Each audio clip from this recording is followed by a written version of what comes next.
नमस्कार। चलिए आज चलते हैं उस दिव्य क्षण की कहानी में जिसने इतिहास रच दिया। सीता का स्वयंवर।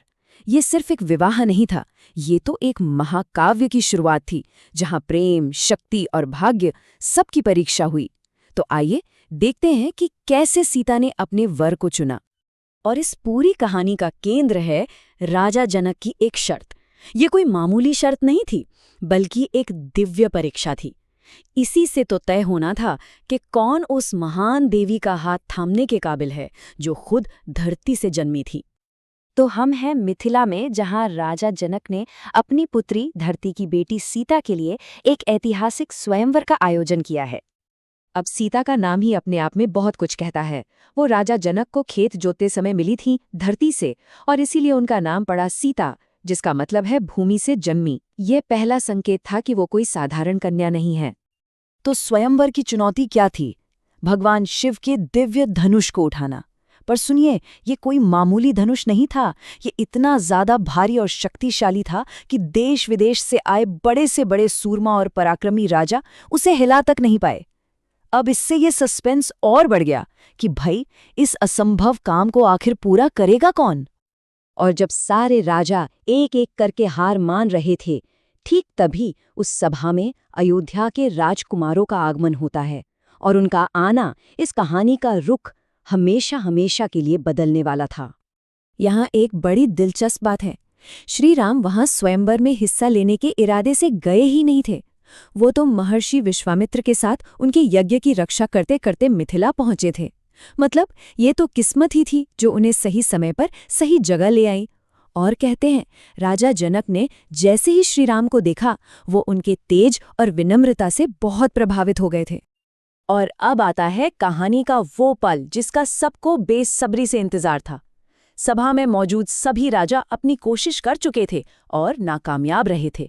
सबकी नजरें अब बस अयोध्या के राजकुमार पर टिकी थीं। और यहीं पर श्री राम और बाकी राजाओं के बीच का जो फर्क है ना, वो साफ दिखता है। जहां दूसरे राजा अपने बल और अहंकार के साथ आगे बढ़े, वहीं श्री राम ने पहले अपने गुरु विश्वामित्र से आज्ञा ली। ये उनकी विनम्रता थी। तो ये सिर्फ शक्ति की नहीं, बल्कि मर्यादा की भी परीक्षा थी। और फिर जो हुआ वो देखकर सब हैरान रह गए। श्री राम ने उस विशाल धनुष को इतनी आसानी से उठा लिया मानो वो कोई खिलौना हो। उस पे प्रत्यंचा चढ़ाई और जैसे ही उसे खींचा, वो भयंकर गर्जना के साथ टूट गया। ये सिर्फ शारीरिक बल का प्रदर्शन नहीं था, ये तो दिव्य शक्ति थी।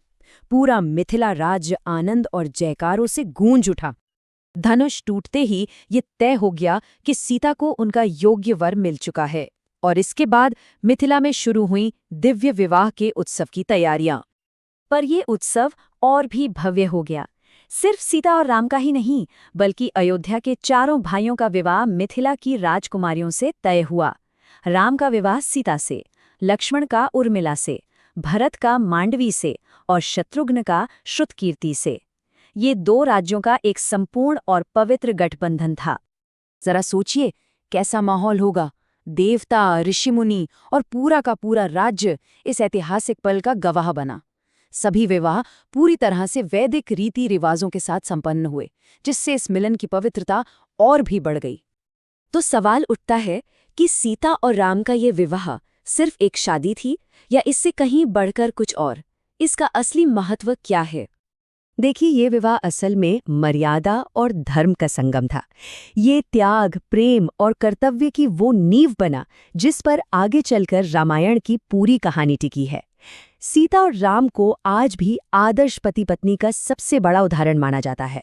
और सच तो ये है कि यही वो घटना है जहां से उस महान महाकाव्य का आरंभ होता है। तो यहाँ सोचने वाली बात ये है कि ये दिव्य विवाह जो इतने आनंद और उत्सव के साथ शुरू हुआ, वो आखिर रामायण जैसे महान महाकाव्य की शुरुआत कैसे बना, जिसमें आगे चलकर त्याग और संघर्ष की इतनी लंबी गाथा लिखी जानी थी।